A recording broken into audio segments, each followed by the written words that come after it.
Okay, so this is Jeffrey Epstein, and this is Donald Trump. All right, Jeffrey Epstein died in 2019 in a federal prison, and he was being charged with many crimes, and the FBI ran an investigation into him. And just recently, the United States, called the Department of Justice, the DOJ, on their website, they released about 3 million documents pertaining to the Epstein investigation. And a lot of these are emails. And what you discover is that he knows everyone who's powerful in the world. So for the longest time, it was believed that Jeffrey Epstein was a Mossad agent, okay? And his job was to lure powerful Americans such as Bill Gates, Bill Clinton, to his island called Epstein Island, where he would film them engage in compromising activities. And then he would blackmail them, okay? And that was, for the longest time, what people understood to be Jeffrey Epstein's role. But then when you look at the emails, what you recognize is that, no, actually, that's what he did for fun. Actually, he made most of his money in arms trafficking and in money laundering. Also, Bill Gates wasn't going to Epstein Island to give Jeffrey Epstein money. Jeffrey Epstein, he went to ask for money. Think about this, okay? Bill Gates, once before the wealthiest man in the world, he was begging Jeff Epstein for money. Think about that. All right? Okay, so let us look at who he is. Okay, this is Peter Thiel. Peter Thiel, as you know, is one of the wealthiest men in America. And Peter Thiel and Jeffrey Epstein are arranging a time to meet. Again, it's not Jeffrey Epstein is seeking these guys out, they're seeking him out, okay? Elon Musk, the wealthiest man in the world, he's actually trying to arrange an appointment with Jeffrey Epstein. All right, why? Because Jeffrey Epstein says, I represent the Rothschilds. All right? Your money is fake. Your money is stock market money. Your money is an illusion. I represent real money, real power, real wealth. Okay? All right. The Rothschilds. All right. So Jeffrey Epstein is very close with the Rothschild family. Why? Well, this is Irena de Rothschild, one of the members of the Rothschild family. Okay? And in December 2018, okay, this is a year before he dies. All right. Jeffrey Epstein sends Irena de Rothschild an email saying, hey, let me tell you something really funny. Harvard is saying that when Hitler was poor, he lived in a home, a charity home, that was financed by 3 wealthy families who are Jewish. And who are these 3 wealthy families? They're the Rothschilds, right? Then there are the Epsteins, me, and the Gutmans. So these 3 families, Rothschilds, Epsteins, and Gutmans, go way back centuries. All right, so Epstein is a member of one of the most powerful families in the world. All right, now, Irena de Rothschild responds and says, oh, it's just a conspiracy theory, right? It's just saying that the Jews created Hitler. And Epstein gets angry at her and says, no, it's 100% true, man. Hitler was selling his clothes and already living in a shelter funded by Jews. Epstein, Rothschild, and Gutman, no conspiracy. It's really true, okay? The Epsteins, who are we? We're the Vienna bankers. All right? We've been around for the longest time. You Rothschilds think you're powerful? Well, we're powerful too. Okay? All right, let's continue. All right, so the FBI is running an investigation on Jeffrey Epstein, and they created a file on him. And there's a confidential human source, a spy basically, who they recruit to tell them who Jeffrey Epstein is and what his network is. And the FBI is sort of blown away by what they discover, okay? So, Amber, could you help me read, please? Okay, all right. All right, so I want you to start at the top. And it's a bit hard to read, okay, but try your best. Okay. Jeffrey Epstein was represented by Dershowitz. Alan Dershowitz, okay? Alan Dershowitz is a Harvard professor. He's one of the most powerful men in America, okay? Alan Dershowitz. Keep on going. CHS remembered Dershowitz tell Alex Ocasio,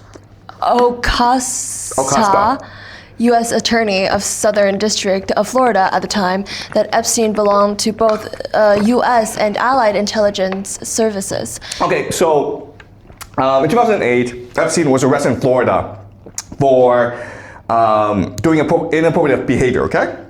And Alan Dershowitz comes in and says, hey, you can't arrest this guy because he works for intelligence. Actually, the truth of the matter is, intelligence works for him, okay?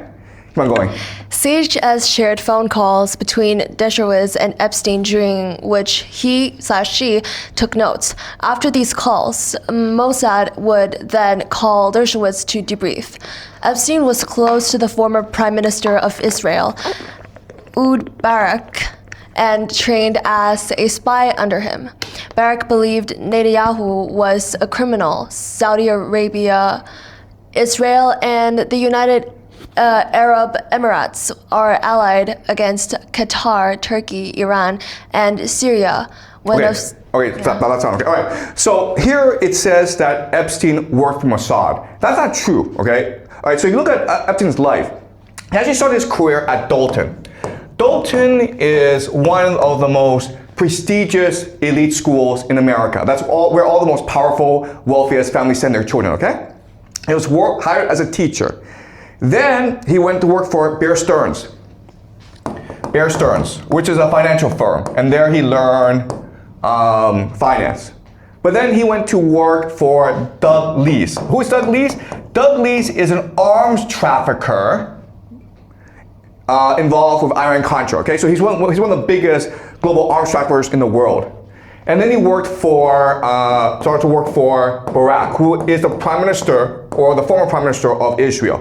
All right? So everyone's like, okay, well, it's because he sucks everything, and that's why he was being moved from one place to another, okay? But another way of saying this is, he's an operative, and he's being trained in how power works by mentors. Does that make sense? Let's just say I have a big company, right? And I'm a chairman. My son is going to inherit this company. How do I train him to be a good boss? Well, I have him work in different departments of the company, and I have mentors train him in these different departments, right? So what is Dalton? Dalton is education, right? What is Bear Stearns? Finance. What is Doug Leese? He is criminal, arms trafficking. And who is Barak? He is intelligence, right? Does that make sense, guys? He's being trained, mentored in the different sectors of power in the world. All right? Keep on reading. Masha Drokova telephone number is based in Silicon Valley. She has been running a firm called Day One Ventures, which is supposedly an early-stage investment company. She used to be Russian President Vladimir Putin's main contact in the Russian youth movement. CHS and Drokova spoke, but Drokova did not talk at all about technology. Instead, she looked at CHS and said, "You knew Epstein, didn't you?" She said Epstein was a wonderful man. Okay, so Epstein was connected with Vladimir Putin, okay? All right, let's read the last section. This is the most important, okay? CHS advised Shabbat. Okay, Shabbat Lubavitch, right? The organization we talked about. Yes, keep on going. Shabbat is doing everything they can do to co-opt the Trump presidency. Shabbat is basically state-sanctioned Judaism. It is used by Putin to keep tabs on all the Russo-Jewish oligarchs. On the day Trump was elected president, Ivanka Trump and Jared Kushner. Jared it doesn't say Kushner, but keep on going. Were at the gravesite of Rabbi Sneerson. Okay. So remember last class, I showed you a video of Netanyahu approaching a rabbi called Rabbi Sneerson and saying, "Will you give me your blessing?" And Sneerson says, "Yes, I will. And please hurry up and make the Messiah come." Okay? So it's all interconnected. Okay, Netanyahu, Sneerson, the Trump family, Putin, and it's all connected through Shabbat Lubavitch and Jeffrey Epstein, okay? Keep on going. Who was the most powerful rabbi in the Shabbat network. Jared didn't disclose his stake in Cadre because of its ties to the Russian state, NFI. CHS believed this is the real Russian collusion story. Kushner had moved a lot of Russian investment money around. The FBI should investigate Kushner's family charities to find evidence of corruption and money laundering. Shabbat routinely uses charities to launder money. Okay, so this is it, guys, okay? This is it. The FBI did an investigation. What they discovered is that Jeffrey Epstein and Jared Kushner are both part of this transnational network that's able to co-opt different nation states, including Russia, including America. And they're all connected to this other transnational religious organization called the Shabbat Lubavitch. And their leader is Rabbi Sneerson. It's all one big network, all right? And let's look at this. Okay, this is a report, a secret government report. What happened was that when Americans went into Afghanistan, the British went in too. And Prince Andrew, who is the brother to the king, asked the British government to investigate investment opportunities in Afghanistan. Okay, so this is the British government. And so whatever they report has to be confidential. It's basically state secret. And this report tells Prince Andrew where's the best place to invest in Afghanistan. And what does Prince Andrew do? He emails it directly to Jeffrey Epstein. Okay? You think these guys work for the government, Prince Andrew. No. They work for Jeffrey Epstein, who works for the Rothschilds. All right? All right. This is Libya. All right. So in February 2011, okay, this is July 2011, America starts bombing Libya, and it seems as though Gaddafi will fall.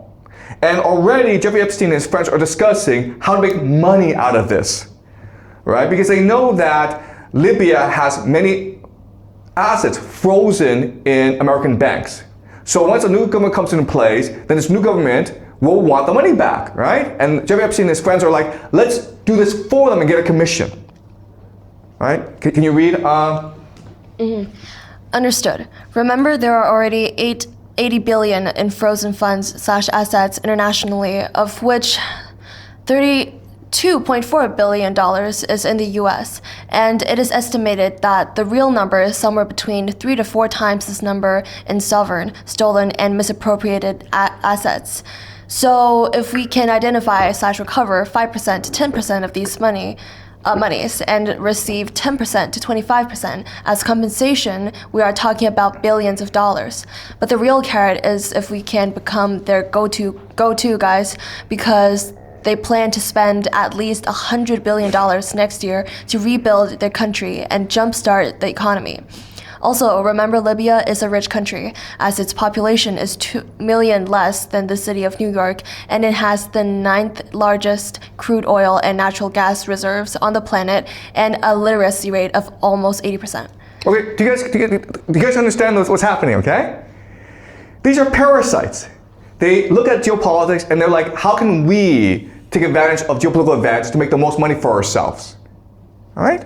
And you're like, okay, well, Jeffrey Epstein is gone. All right. So something else I want to discuss with you is Bitcoin, okay? So this is a Guardian article that shows that Jeffrey Epstein was helping to finance the development of Bitcoin, all right? But not only that, I want to show you this picture. This happened in 2004 at Harvard, okay? This is Larry Summers, who is the president of Harvard University. This is Steven Pinker, one of Harvard's most famous scholars. And this guy is Jeffrey Epstein, all right? Who's paying for this dinner? Probably Jeffrey Epstein. And you're like, what is happening here? And again, I keep on telling you guys this. You think academia is about pursuing truth, doing research. No, it's not. It's about protecting and justifying the status quo. It's about providing a network for powerful people to meet together and to work together, okay? And the Jeffrey Epstein files reveals this, how corrupt academia and science are. It's all part of this huge transnational network, this grand alliance between science, crime, and intelligence in order to extract as much value from the world as possible, okay? These are parasites. And you're like, okay, how about Jared Kushner? Well, Jared Kushner's doing the same thing, guys, okay? This is Jared Kushner, right? Who's this guy? Vladimir Putin. What are they doing? They're discussing peace in Ukraine. Because what Jared Kushner is saying to Putin is, listen, I can negotiate, okay, I'm speculating, okay? I don't know, okay? But I imagine he's a real estate developer, so he's saying to Putin, hey, after this peace treaty happens between Ukraine and Russia, Ukraine will need to be redeveloped. So you should give opportunities to, you know, okay? Okay, so that's Russia. Then you go to Iran. This is Jared Kushner, Steve Witkoff, and the Omani foreign minister. And before the attack against Iran happened, there were these peace negotiations between the Iranians and Jared Kushner and Steve Witkoff, who represent the Americans. So this guy, Steve Witkoff, during the negotiations, went on TV and said that, oh, the Iranians are trying to they're trying to enrich weapons-grade uranium as soon as possible, okay? So what Steve Witkoff is doing is he's sabotaging the peace negotiations.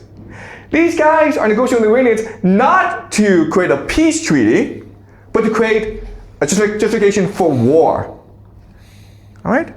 Oh, and also, this is Jared Kushner. Sorry. Oh, crap. All right. This is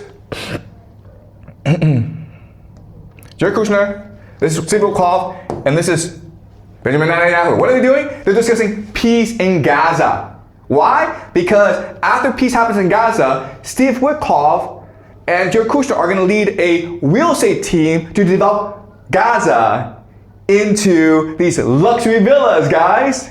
Okay? So this is how the world works. All right? But again, there's a problem with the system, all right? So, okay, well, this is the way the world works. Now, the question then is, okay, if this is the way the world works, and Jeffrey Epstein, Jared Kushner, and others are the real power in the world, and they represent the elite, how do we know this? Why is the Epstein files out in the government website, right? Why is it that you can go on the Department of Justice and look at all these things? Well, because there's a problem with this system. And it's this. This system is a parasite, right? So they are extracting value from the nation state. So other elites are asking themselves, why can't they be the parasites, but not us, right? So what's happening is a civil war between the elite, these people, and the counter-elite, people who want to take the position and become the parasites. Okay? And that's why we're seeing this conflict right now emerge in America. Right?